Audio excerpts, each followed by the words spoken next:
네, 앞서 보신 충남의 지방 소멸과 관련해 이 내용 취재한 이영경 기자와 좀 더 자세한 이야기 나눠보겠습니다. 이 기자 어서 오세요. 네. 자, 이 기자가 앞선 리포트에서도 설명을 했지만 2030 세대 중에 남성은 충남으로 이사를 왔는데 여성들은 오히려 빠져나갔다는 거잖아요? 네, 맞습니다. 충남은 산업 구조가 석유화학, 반도체 등 제조업 중심입니다. 네. 충남은 제조업 비중이 54%인데 전국 평균 28%의 2배입니다. 네. 한마디로 남성 일자리가 많은 거죠. 그렇군요. 실제로 네. 충남 지역에 유입되는 2030 인구의 43%는 인구 유입 사유로 직업을 꼽았습니다. 네. 일 때문에 이사를 왔다는 건데요. 네, 네. 반면에 여성 일자리가 많은 서비스업 비중은 충남의 경우 전국이나 대전, 세종, 수도권과 비교해도 절반 수준입니다. 네. 여성 취업을 돕는 충남의 한 일자리 센터 담당자와 통화를 해봤는데요. 경력 단절 이후에 다시 일하고 싶어서 재교육까지 받았는데 네. 고학력, 고경력을 살릴 수 있는 마땅한 일자리를 찾지 못해서 구직을 포기하는 경우도 많다고 합니다. 네, 서비스업 일자리가 적어서 여성들이 충남을 떠난다. 그런데 일자리 외에 어떤 문화예술 같은 지역 인프라에 부족한 이런 상황도 어떻게 보면 여성 인구 유출을 부추기는 그런 내용이라고요. 네, 맞습니다. 여성의 경우 직업을 선택할 때 남성보다 임금 이외에 만족감이나 근무 여건을 더 많이 고려합니다. 네. 고임금 일자리가 있더라도 지역 내 인프라가 부족하면 여성이 선호하지 않는다, 이렇게 볼 수 있겠습니다. 네.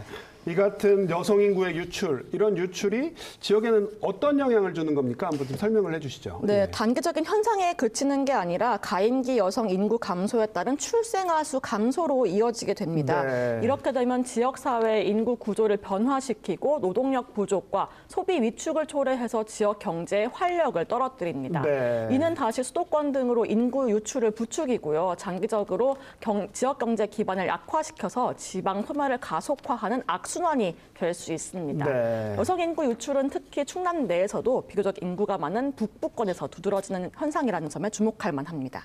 출생아 수가 줄어서 어떤 악순환이 반복된다.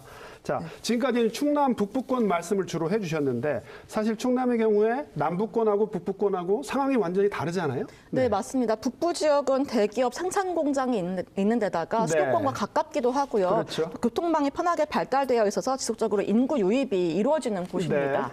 충남 북부권의 1인당 지역 내 총생산 규모는 6,700만 원 정도인데요. 네. 전국 평균이 4천만 원인 것과 비교하면 상당히 높은 편이라고 볼 수 그렇군요. 있겠습니다. 네. 충남 남부권의 지역 내 총생산이 이것과 전국 평균과 비슷하거든요. 네. 그만큼 충남 안에서도 소득 차이가 크다, 이렇게 볼 수 있겠습니다. 네. 충남 남부권을 떠난 그런 젊은이들이 어디로 갔냐, 이걸 좀 분석을 해보면 네. 수도권 그리고 대전 등 대도시를 제외하면 충남 북부권으로 이동하는 경우가 많았습니다. 네. 충남 안에서도 북부 지역이 남부 지역의 인구 소멸에 일부 기여하고 있다, 이렇게 네. 볼 수 있겠습니다. 남부권을 떠난 젊은이들이 뭐 대전이나 서울로도 가지만 북부권에 많이 흡수가 됐다. 네.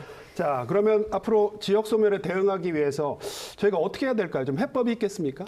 네, 보고서에서는 지역 서비스업과의 동반 성장을 꾀하는 정책이 필요하다, 이렇게 조언을 하고 있습니다. 네. 서비스업 성장은 여성 인구의 양질의 일자리를 제공할 뿐 아니라 정주 여건 개선으로 이어져서 인구 유입에 도움이 될 수 있다, 이렇게 보고 있는 건데요. 네. 또 유연근무제와 맞춤형 일자리 등 고용 접근성을 높여주는 제도들을 기업들이 수용할 수 있도록 안내가 필요하고요. 네. 또 가족들이 함께 이주해서 정착하고 싶은 그런 여건과 분위기 조성을 위해서 의료, 네. 문화 등 인프라 개선도 필요하다, 이렇게 지적을 하고 있습니다. 네. 또 인프라 개선 다시 일자리로 연결이 될 수가 있는 부분이고요. 네. 특히 남부권 같은 경우에는 의료와 도로 등 인프라 개선과 함께 지역 특화 산업을 육성해서 경제적인 기반과 문화적 정체성을 이어갈 수 있도록 해야겠습니다. 네. 여성 인구 유출을 막을 각종 방법들이 필요하다. 알겠습니다. 이 기자 여기까지 듣겠습니다.